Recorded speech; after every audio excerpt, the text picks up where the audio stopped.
Hey guys, thank you for spending time with us on this very hot night. So it's the middle of August, and when I think about the middle of August, what I think about is the 1988 Tompkins Square Park riot, which I know is before some people's time, but that was August 6th, 1988, and I feel it's an important moment in anarchist history in the New York area, and I thought of it because Larimar was telling me about the event at Mood Ring, and the 1988 Tompkins Square Park riot, which should be called the 1988 Tompkins Square Police Riot, began with a noise complaint. It began with the community board complaining to the police about young people making noise in Tompkins Square Park and asking the police to enforce a midnight curfew. There were midnight curfews on the books for all New York City parks, but they very often weren't enforced. And the police came out to enforce the curfew, and they were immediately met with resistance from a group of about 20 or 30 young people. And they were discouraged by that, but they came back the next week, bringing an enormous number of police onto the streets of the Lower East Side, and they proceeded to attack almost anyone who was on the street that night in the neighborhood. And this photograph taken by my friend William Comfort is, I think, the best photograph, the most accurate photograph of what that night was like. You can see that most of the people who were being attacked by the police have no idea why this is happening. They were literally walking through the neighborhood and kind of at random grabbing people and beating them up. And they clearly had a lack of self-knowledge because they didn't realize that the world would be offended by this behavior, and it didn't occur to them that people were taking pictures. And it became a very big embarrassment for the city of New York that this had happened. And so the curfew was lifted on Tompkins Square Park for several years. And those of us who were organizing in the neighborhood at that time viewed this as a really important victory, and that caused us to have a lot of movement activity in the neighborhood for the next couple of years. A big part of our focus was the situation of homeless people who lived in Tompkins Square Park, because they were the people most negatively affected by the curfew. And a big part of our activity was opposing the gentrification of particularly the Lower East Side, but also all of Manhattan, and seizing abandoned buildings to make housing. And even though we were focused on local issues, we were very aware of international issues, because obviously this was an activity in New York City, and you see people from all over the world every day in New York City. So we were also in solidarity with all of the movements happening around the world at that time, both the movements in Latin America, but also the movements for democracy in the so-called socialist states. So all of that was what we were doing then. This is a piece I did in the 90s for a homeless organization called Picture the Homeless. A member of Picture the Homeless wrote the text and I illustrated it. At that time, we were focusing on the homeless, but today it might apply to a lot of other people. Spare me your tired, your poor, your huddled masses yearning to breathe free. The teeming refuse of your wretched shore. Send these, the homeless, tempest-tossed to jail. I raised my gun beside the prison door. And you can see in the background, there's the World Trade Center, the original World Trade Center, and so you can see how old this comic strip was. But I think you could apply it today to not only homeless people, but a lot of other people who are the focus of state repression. This next piece is a new piece that I'm working on now. It's not finished, it's a work in process, and it's inspired by meeting a lot of younger people who were doing the same type of political work we were doing in the 1980s, but I think they're doing it better, really. It's inspired by meeting Serafina, by knowing Larimar, by knowing Matthias, and it's called A City.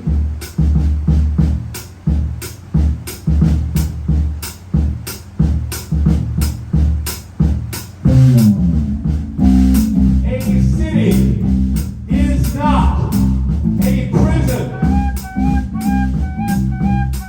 Because prisoners do not have to pay thousands of dollars a month to be surveilled.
Jim, is the computer hooked into the sound?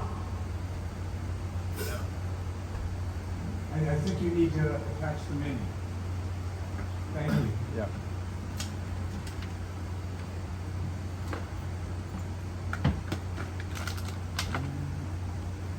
Marc, can I see your work light?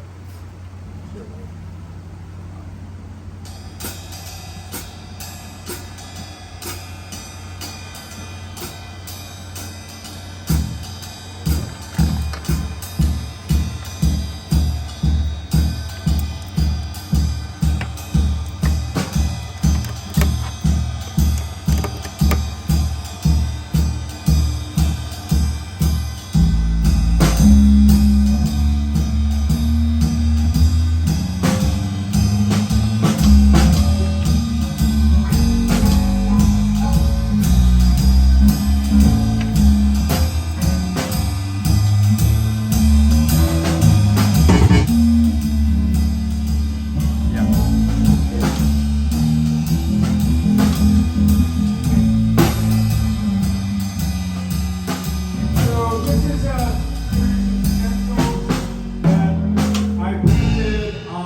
Sidewalks and walls of the Lower East Side with the help of several other artists in the 1980s, and unfortunately is still relevant.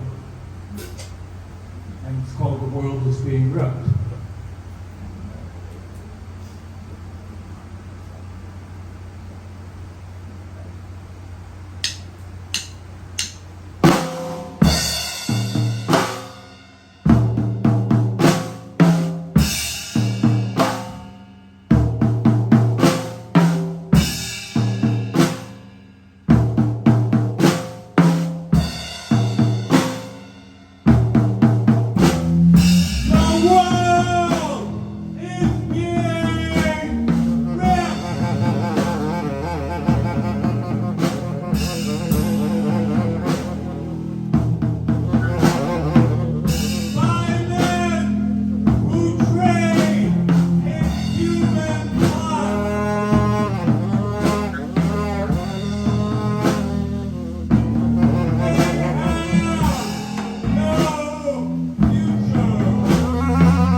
Thank you.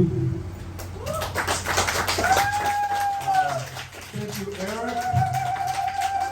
Thank you, Andy. Thank you, Marc.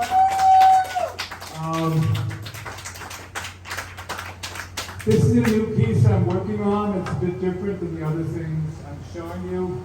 It's an excerpt from a graphic novel I'm working on. And the novel is called Finding and Losing Mom and Dad. And the chapter I'm reading from is called Selling the House. In the summer of 2001, I came back to Cleveland to help my old folks pack their things and move to an assisted living facility in Florida. For most of my life, Mom and Dad had been powerful authority figures who sat in judgment over everything I said or did. Suddenly they become small, fragile old people who would need my help. The house I'd grown up in was being sold. I was the perfect age for this type of work. I was too old to duck out of the responsibility, and young enough that carrying boxes down the stairs all day didn't kill my back out. One day I woke up, and the thought occurred, this is the last time I'll wake up in this bed. The last time I dress in front of this mirror. This place, which is so familiar, this house will soon belong to another family. I will soon have no reason to walk down this street. If I ever come back to this neighborhood, I will no longer be regarded as a resident.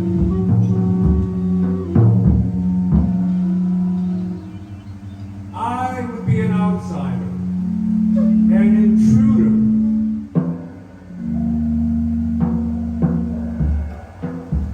You always hated me.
What matters is they try to keep me from drawing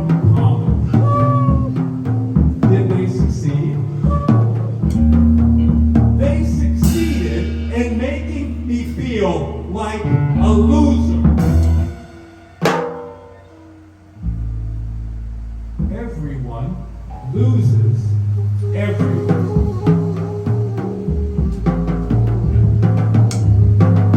The question is, what kind of loser do you want to be?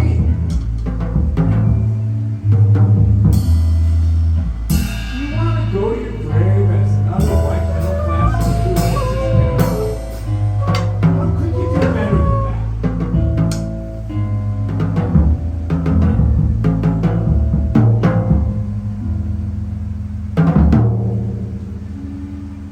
Fuck you.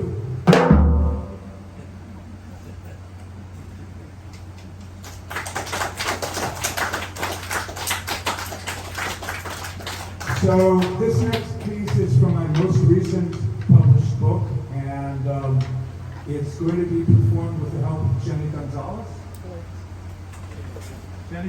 Jenny Gonzalez Blitz.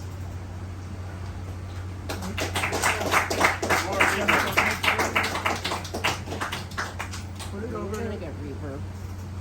Turn the red all the way over there, and now put it on 89 and check it.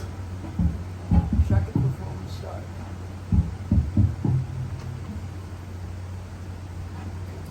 It's on. Check it. Check.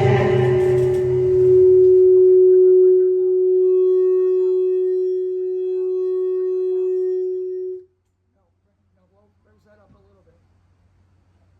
Let's get you at a volume where you're okay. Check.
connection with the Anarchist Book Fair, I will be presenting with Eric Drucker.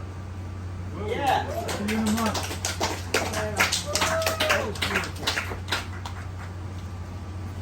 Thank you for coming out. Thank you for having us.